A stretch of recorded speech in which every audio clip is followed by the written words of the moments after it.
Hello, welcome to an introduction to Microsoft Dynamics 365 Business Central. What we're going to try to cover on this recording is tell you a little bit about Boyer & Associates, who we are, what we do, and then we're going to get into a demo and actually show you what is Business Central, how do you connect to it, how do you navigate around it, and then we'll show you general ledger functionality as well as accounts payable. So with that, a little bit about Boyer. We were founded in 1994. We're actually headquartered in Minnesota, but we do have consultants all across the nation. So we really do stretch coast to coast.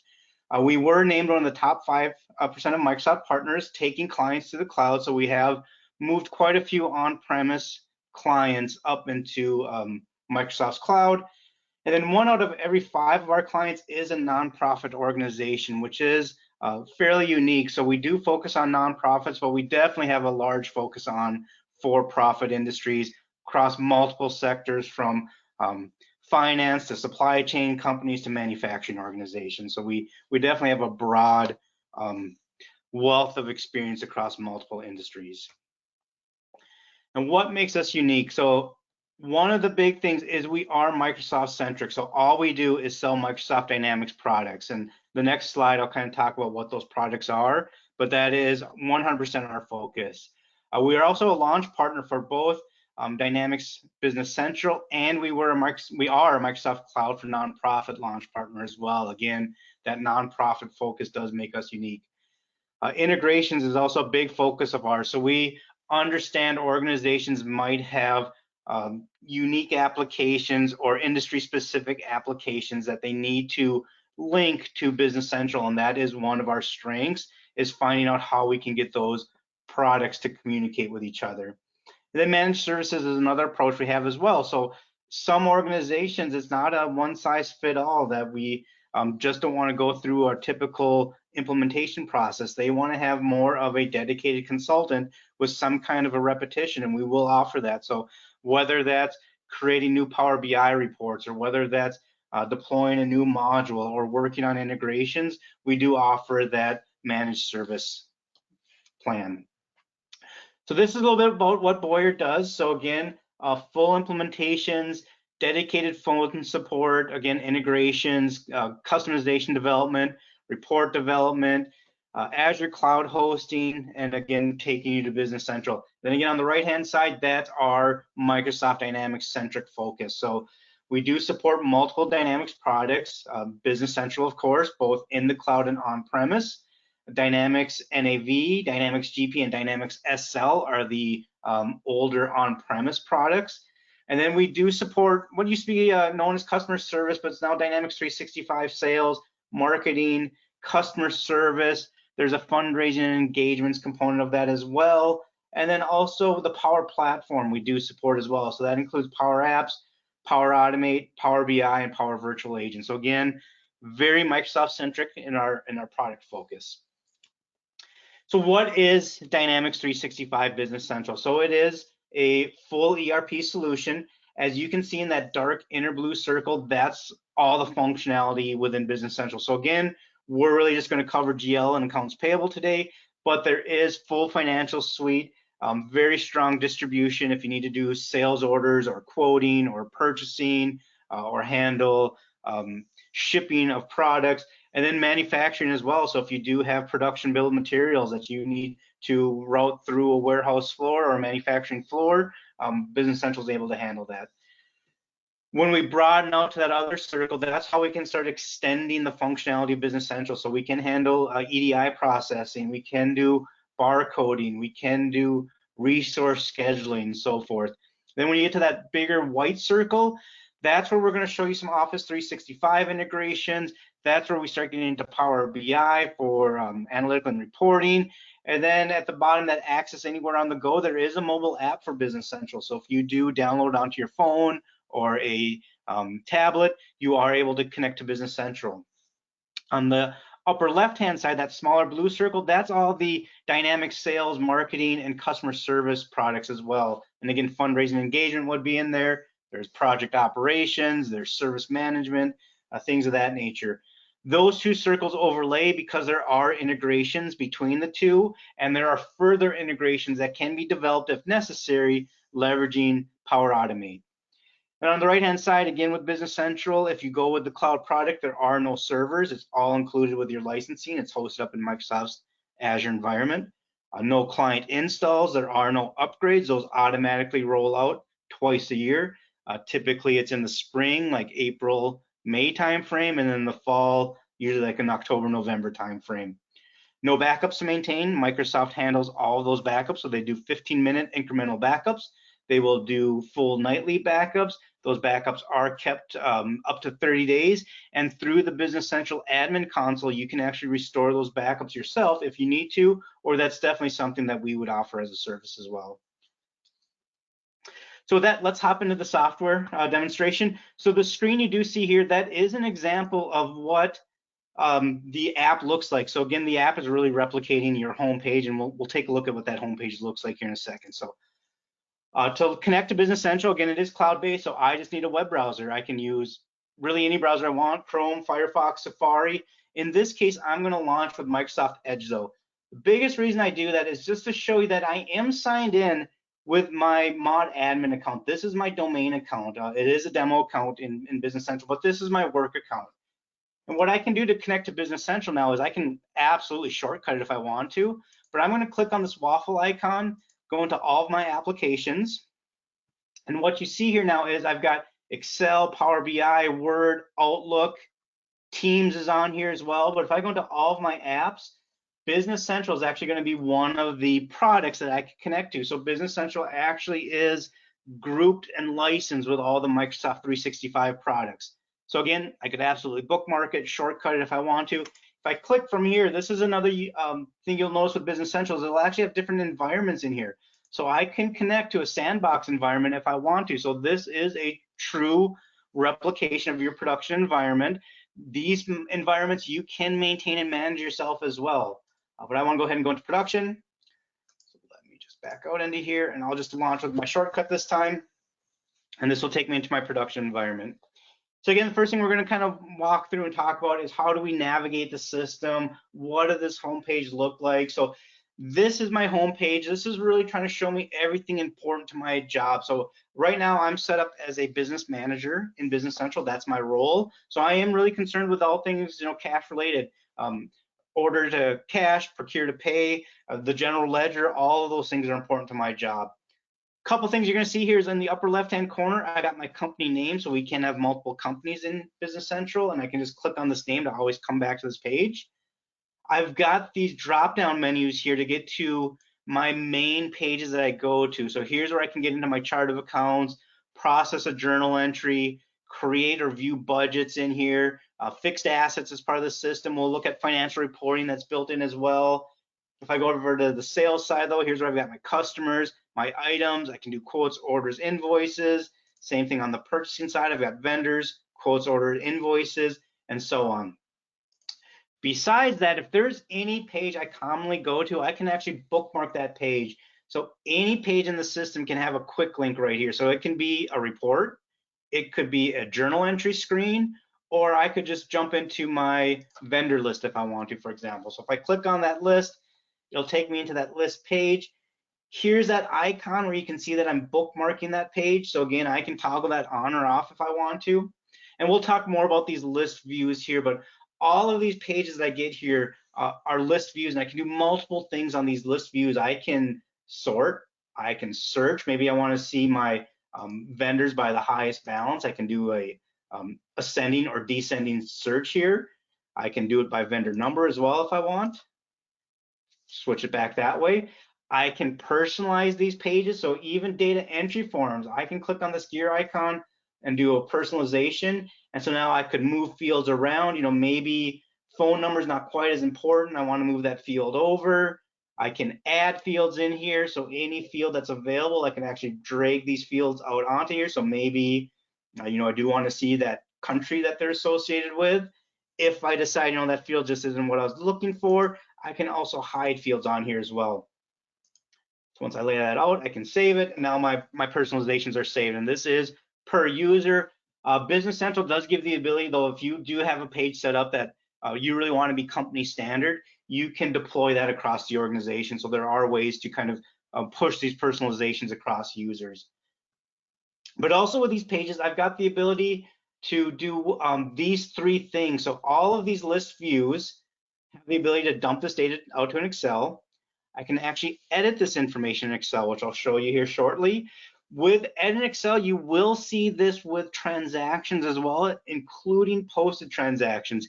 In the case of posted transactions, there are very few things you can edit.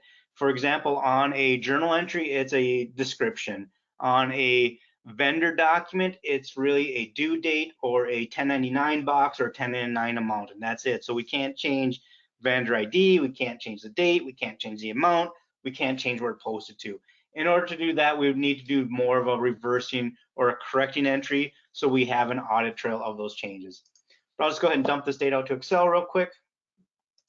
Open up this file. So again, you're going to see this, whether this is a list of transactions, whether it's a list of items, whether it's my price list. Virtually every single page in Business Central, these list views have this ability to dump this data out to Excel. Then again, as I mentioned, I've got that Edit Excel functionality. Well, with Edit Excel, I don't have to always initiate it right from this page. If I am commonly going in and updating information and doing it in mass, I can actually save an Excel file that does that same functionality. So when I launch this file, what you're going to see is this is going to operate a little bit differently. On the right-hand side here, it's trying to authenticate my user now, because now I am going to interact with my data. So it's making sure, does ModAdmin, who I'm signed into Excel as, does ModAdmin have the rights to modify this data? So again, I can do this across my accounts. I can do this across my items. I can use this to upload transactions into the system if I so desire. But from here now, I can see my Boyer number. I can go ahead and change this from 9s to 4315. If I want to change not publishers, maybe I'll change that from 0s to 9s. If I needed to change the formatting of my phone numbers, maybe I want to use a dash instead of a period, I could apply Excel formatting. If I have address changes in another Excel file, I could do VLOOKUP, pull all those changes in. Once I'm done, I just click this publish button in here. It's going to push those updates into Business Central. It will give me a confirmation that it was successful or give me any errors that I may have. Close out of this then. Come back to my vendor page. When I refresh this page, we're going to see these two numbers are going to update. Let's go ahead and refresh that.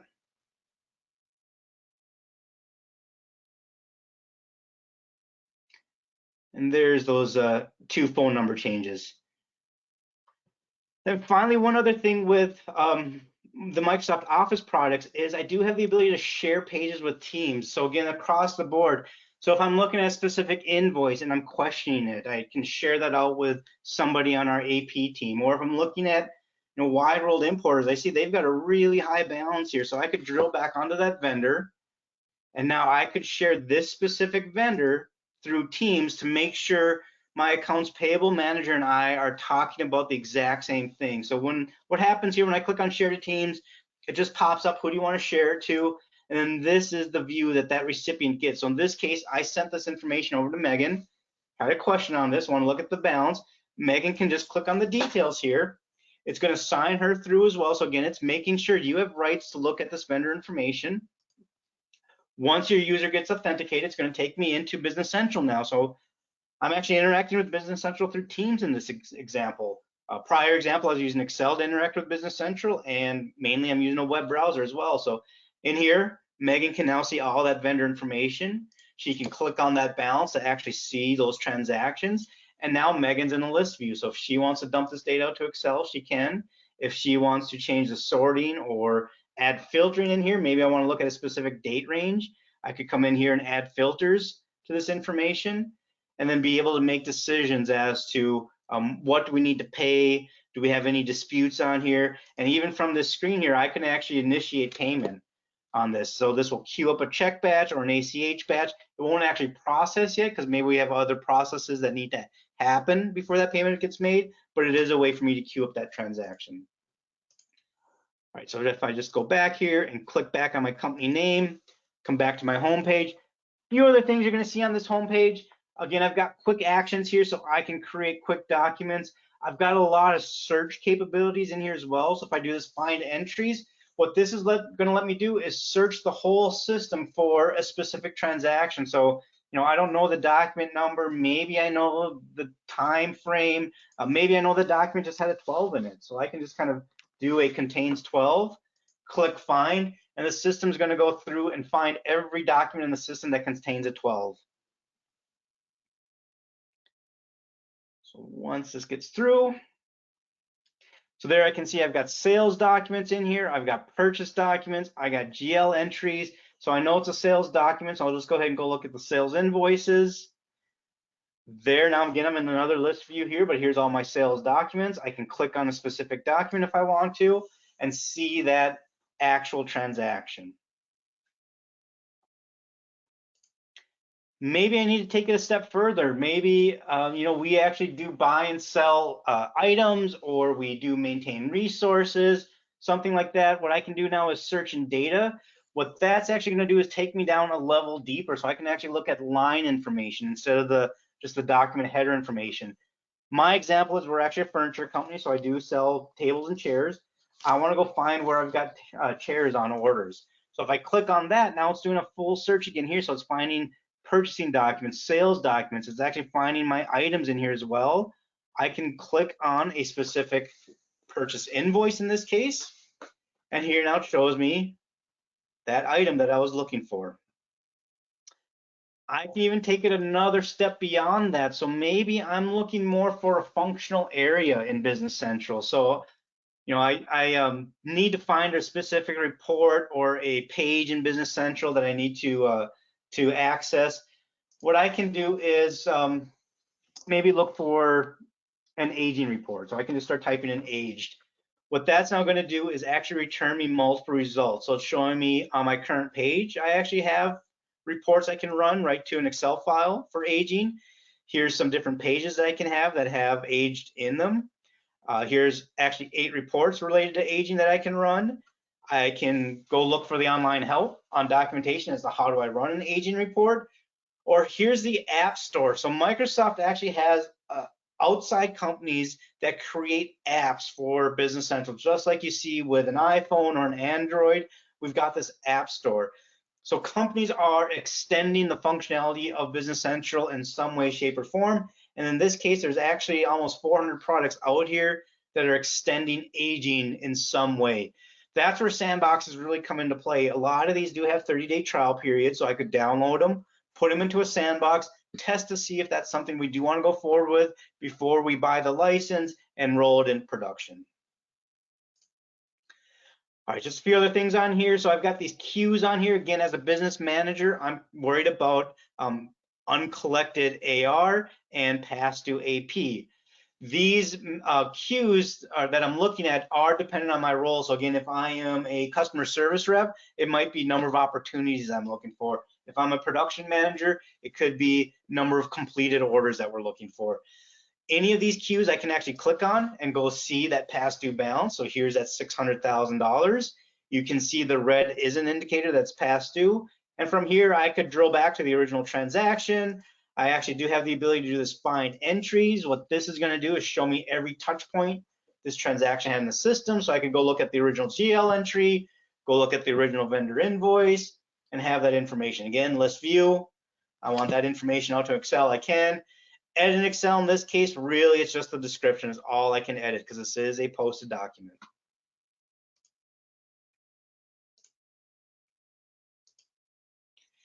Now I've got some other fact boxes here. Actually have this incoming document, so this lets me link to a OCR or an optical character recognition process or service, where this will actually take PDFs or documents, scan them, create the actual transaction in Business Central and attach that attachment to it. Won't get into too much detail on this. If you want more information on this though, please reach out to your sales rep. We're more than happy to discuss that with you.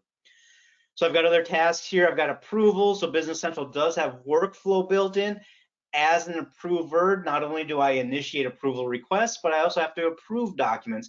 This is where the app comes into play really nice as well too. So this view is available through the app. So if I'm at the airport or in a hotel and I know I need to approve a document quick, I can pull this up and actually take action on that document. With approvals, I can also get email alerts sent to my users. So this is an example of a purchase order that needs approval. So this is how Outlook starts to interact with Business Central. I can click on this actual document number. It's going to redirect me into that transaction in Business Central, where I can then take action on that transaction. So I want to approve it, reject it, but this way I'm actually seeing the full transaction. If I expand this out, I can actually see if I've got any attachments on here as well. But I can see the full document before I actually take action on that transaction. One other thing with Outlook that I have, I've also got the ability to connect to my vendor or customer information, as well as see these documents in here. So these are a couple add-ins that Business Central has for Outlook. So in this case, Outlook is actually detecting that this is an invoice. So in this example, Eric Vigasa, myself, I emailed Joni to follow up on a past due invoice. So Eric is a contact for our vendor, Boyer and Associates. If I click on this invoice number, Outlook is actually detecting that this is a transaction in Business Central and will redirect me into that transaction. So now I can actually see the actual invoice. If I click on this ellipsis button, I can actually take some action on it. So maybe the email was, go ahead and void this document. I could initiate that void right from Outlook. Maybe I want to go look at any kind of comments that we have on here. I want to see, why haven't we paid this? Well, I can now see those comments, follow up with Eric and explain why we haven't paid.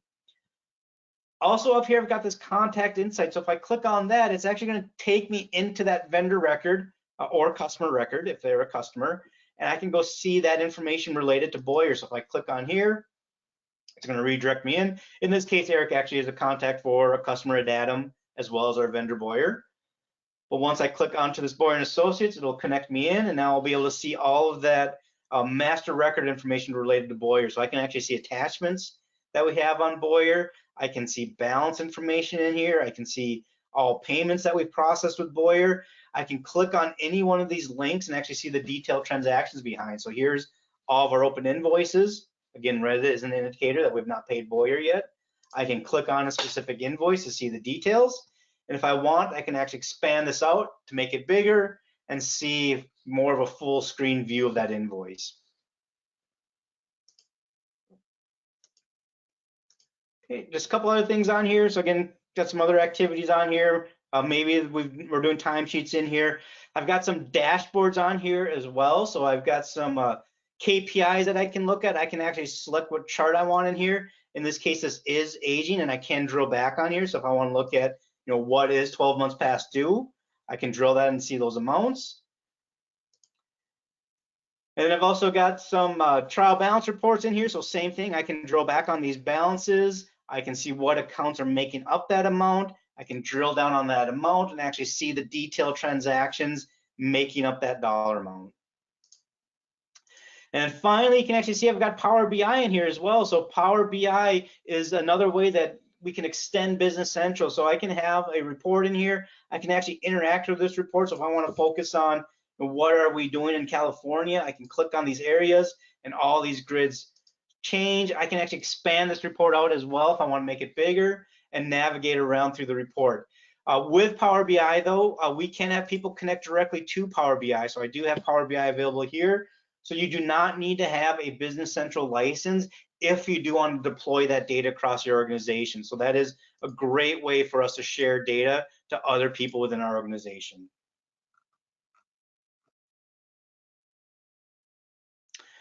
All right, so next thing I want to look at quick is the general ledger. I'll spend a little bit of time on that. So kind of wondering around the navigation, but here now what I want to do is go into my chart of accounts and take a look at what my chart of accounts looks like. So this is actually a sample chart of accounts. This is completely definable by you. So you might already have a chart that you really like. You might be talking about making changes to your chart of accounts. So this is a great time to do it if you're switching to Business Central.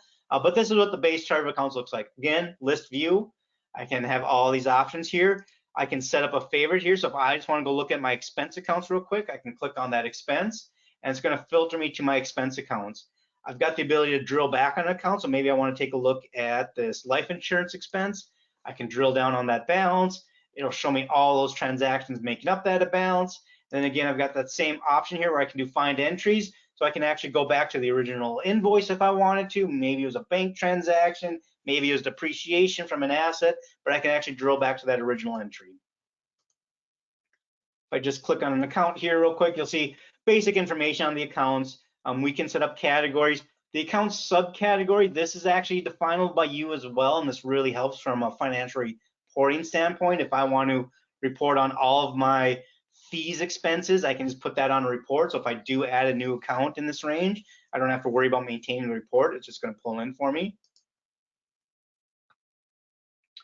If I expand the fact box here, you can see I can track notes on here as well. So if people are making notes or comments on things, we're able to do that. You're going to see this functionality across the board on really all master records and transactions. So what Business Central does then with this chart of accounts is they expand that out using what's called dimensions. So, again, dimensions is one of those pages I don't go to very often. So what I'm going to do is use this search class. Since this is kind of a primary setup, once dimensions are in place, we don't really have to worry about them. I'm going to do the search, so you see the same thing here. I'm getting multiple results. I'll just go into this dimensions page here. And so this is now how I can extend my chart of accounts out. This also is completely definable by you. We can set up to 8 dimensions. So dimensions can track things such as departments, or maybe I want to track regions, or maybe I want to use this to track projects if I want. I can set up all these different values. If you're a nonprofit, this is a way I can actually track funds or grants if I want to. But if I look at my values under department, you'll see all I do is just define this list. I can make some inactive if we're no longer using those. If I need a new department, I just type it in and it's ready to be used with my accounts. With dimensions, we can set up rules on them as well. So we can have certain valid combinations, or maybe on a balance sheet, it just always goes to administration. So I can force that, that's the value, you cannot change it. If we look at like the regions, for example, if I look at the values here, I can actually group dimensions together as well. So not only are we maybe buying things across the US or selling things across the US, but we're also doing some international activity as well. So again, I can take transactions with these values, and now I can do operational reporting off of this. So in this case, I can actually run a report off of unit 50 here and see all the US combined, or I can look at each of these individual regions separately. So again, this list is completely defined by you. We really start working through and trying to help you decide what's important to capture, what's the important information to get out, and that's a key area where we leverage dimensions. So let's look at how we transact or record dimensions. So if I go into my journal entries, how do I tag these transactions? So if I just go look at default transaction here, so this is where I can record my transaction. So here I've got a journal entry already sitting in place. Looks like it's a few years old now, but here's where you can see my account number, and then on the right hand side are where my dimensions are, and then I've got my dollar amount here. I could set this up to be more like that traditional debit credit. I like to use amount here though because I want as much space as possible on this list, but then here again I've got these same options. So if I do want to edit this in Excel, maybe I'm more comfortable doing data entry in Excel, I could certainly do that. However, these grid views, and again, whether this is a payables transaction, item price updates, or a journal entry, any of these grid views, I can actually copy and paste from Excel. So that's actually what I have here. I've got this Excel file, and the only key here is I just have to make sure my columns match my Excel document. Again, that's key because a user could come in here and personalize this page. Maybe I want these dimensions to be right next to my account number. I could certainly do that and drag that over. Well, now I just broke that copy paste functionality because I moved these values out of order. But for the copy paste, all I have to do is just copy these values, paste it in. You can see document number shows red. That is a required field. So I actually want to go ahead and have the system grab the next available document number for me. But there's my entry. With this, you can actually see my offset is going to my bank account. So in this case, I do want this transaction to not only update the GL and credit cash, but I would like this $20,000 to hit my bank account because I would like to reconcile this against my bank statement. So if I preview the posting on this transaction, you're going to see 2 entries are being created. So there's that $20,000 to my bank account. And there are my 7 entries to my GL, including that offset to cash, and you can see where those dimensions are listed. So here's as well, if I did need to code this to region, I could select a region, move on to the next field and code it in. The way selecting an account works, if I come down here and want to start a new line and select GL account, if I don't know my account number, but I know I want it to go to rent, I can start typing that in and it's actually going to find those account numbers for me. So I could grab that rent account, put this in for $1,000 expense, go to the next line. If I want to go my prepay account, put that in there and make that my credit. And there I've got another entry in the system. So entries on this batch page, I could actually span multiple dates if I wanted to. So if I knew May was actually open, I could actually post into May. I can block posting here as well. So in a real life situation, we would never allow anybody to post back this far. So you can close periods down, only allow maybe like a controller access to the prior period for adjusting entries if needed. Everybody else can only post into this month, and maybe we do allow next month as well if we have any kind of future transactions we're recording. Then with that, I just want to look at financial reports as well. So again, if I come into financial reporting, this is actually the built-in financial reporting tool. So I'm able to define reports. There are out-of-the-box reports. A lot of times you do have to modify them a little bit because your account structure might not be the same as what we have out of the box.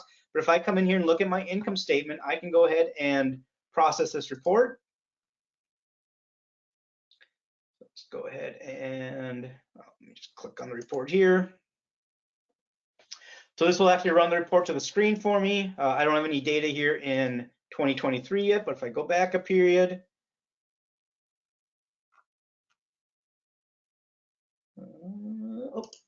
let me remove this department filter here. So I am just looking at IT in this case, so I'll just clear that filter.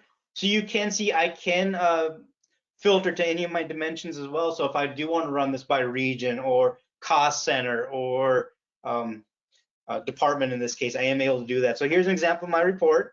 Got my accounts listed here. I can drill back on this dollar amount. Again, I would see the account numbers making up that amount. I can drill down on the actual amount and see the actual transactions making up that amount, including down to that dimension code. Again, same thing here. If I want that data in Excel, I certainly can. If I want to share this to team and say, I got a question on some of these transactions, I'm able to do that. With reports, I actually have the ability to print these reports, and this is across the board, whether I'm looking at a finance report, a vendor agent report, a trial balance report, what have you. Every report in the system does have the ability to actually export out to Excel if I want, or print to a PDF. So if I do export this out to Excel, I can open up that report, and you'll see my information now is an Excel file. So there's my report.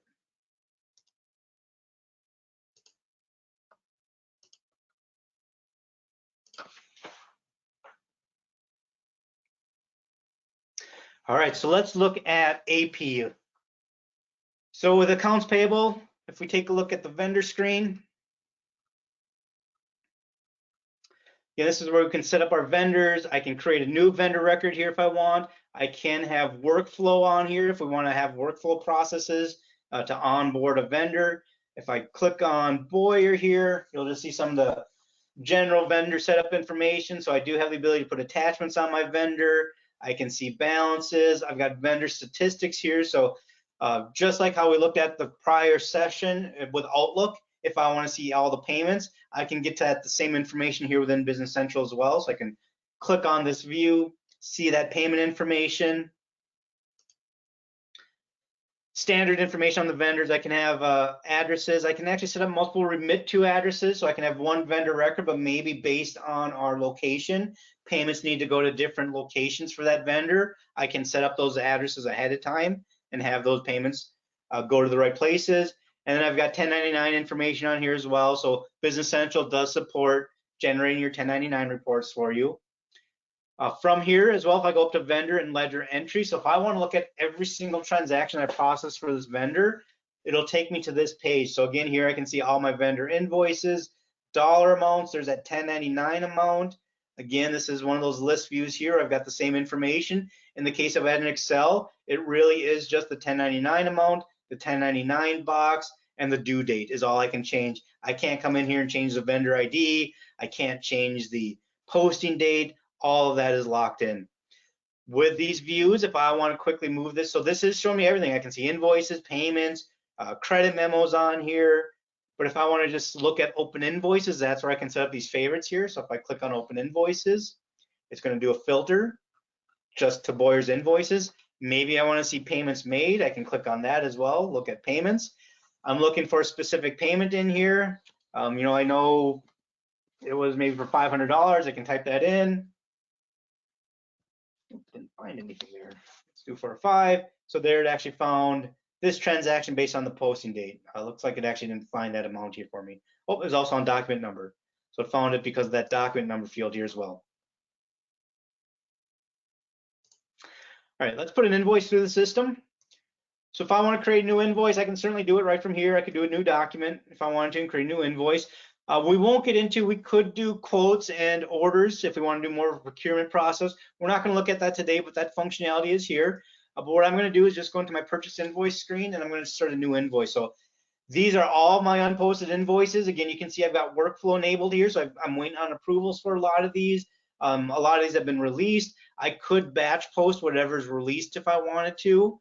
But this is everything that's unposted that we haven't committed to the system quite yet. I'll go ahead and do a new invoice. I can select my vendor. So in this case, I know it's for Boyer. I could go ahead and look it up, but I'm just going to type in Boyer and tab off. If I had multiple Boyer type vendors, I'd get a list to select from, but it just grabs my next default one. Put my invoice number in. You can see off my posting date, my due date is being calculated, so I can put multiple payment terms in here. I can define those payment terms. Here you can actually see a warning message popped up saying this invoice number already exists, so I cannot process this invoice because I cannot do a duplicate number. So it is preventing me from doing that duplicate number. And now here's where I get into the line items. So this is where things can really change for organizations. Maybe you are a organization that does want to set up products. So products in Business Central can be actual inventory, they can be non-inventory, or they can be service-based. So I could come in here, again, I'm looking for a table, I could find that item and select it in. If you're more of a service-based, I can come in here, let me just delete this row, delete that line. I could actually just have this set to default to my GL accounts. So you can see all the different options I have for processing payables. This applies on the sales side as well. But in this case, I just want to book this straight to a GL account. So I'm going to change that. And now my view is actually looking at my account. So for Boyer, we want to book this to my consulting services. So again, I've got the ability to put my dimensions in here. You can actually see department defaulted in for me. I can do a $1,000 invoice. You can see I've got 1099 liable here, so I could actually toggle that on or off if I wanted to. I can collapse this fact box down if I'm not worried about those attachments. I can collapse this down so again I can see more room. So from here, if I want to actually preview the posting, I have that ability. I can route this through for an approval request.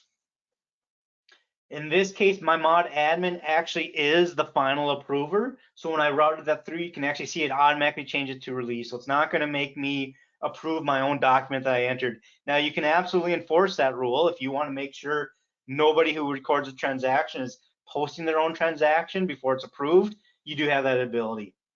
Once this document is ready though, then I can go ahead and post it, and then it's going to become a liability in our system. So at this point, the GL is going to be updated, and this will now show as an open invoice in my system.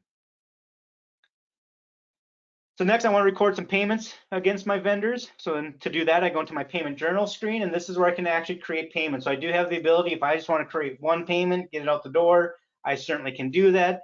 In most cases though, I actually want to have the system tell me what we need to pay and run that through a wizard. So in this case, what I'm going to do here is go ahead and prepare my check batch. So I'm going to have the system suggest my payments for me. I can put my due date cutoff in here. I do want to do one check per vendor. I can choose how do I want to pay these vendors. So maybe I want to do this as an ACH batch, or maybe I want to do it as computer check batch. I can actually combine both types of payments into a single batch as well if I want to. And then I do have filtering. So maybe I want to pay just a certain group of vendors, or I just want to pay my ACH vendors. I could filter those out. Or I want to just pay vendors that we owe $10,000 to, or what have you. So I do have the ability to set up filters. Click OK. Business Central is going to match my check batch to those requirements. Once it's done, I've now got my payments here. So at this point, I might require approvals on these. So I need people to look at these payments, approve it before I'm able to go to the next step. Once I'm ready though, I can print my checks out, or I'd be able to go ahead and generate that ACH file. So there's where I can produce that ACH. If I wanted to go back and look at one of these payments and see, what was applied to it, I can come into the apply entries here. I will see the invoices that got flagged to be paid. If I wanted to take any of these off at this point, I could. If I wanted to short pay one, I could as well. It'll keep that invoice open and I'll be able to pay it the next time. So you do have some flexibility as to how things are paid. Once I print these checks out or process the ACH, then those invoices, if they are fully paid, will move into history. The amount remaining will go to zero. I still have access to all those transactions I showed you on the vendor screen. And then we're basically complete at that point. Finally, last thing I want to show is if I come back to my vendors here, just a couple of report options. So again, I could bookmark these reports if I wanted to, but from the vendor screen here, I can go into reports. And here's where I could run an aging report or a trial balance report. I've got some of my 1099 reports here as well. I'll just go ahead and look at this aging report. So I'm going to age it as of, well, let's just switch this over to be today. I'm going to print this in detail. And here's again where I could just send it right to Excel if I wanted to. I'll go ahead and generate it that way. I could print it out. I could send it to the screen. But by exporting to Excel, go ahead and open up this file. And there's my aging report. And you can see again with sample data, everything is really past due over 60 days. All right. So again, went through a lot of information quickly. Wanted to kind of give you an idea of what Business Central looks like. But I thank you very much for watching this recording. If you have any additional questions or would like any additional information, please reach out to your sales rep. We are more than happy to have ongoing discussions with you. But again, thank you, and I hope you found this beneficial.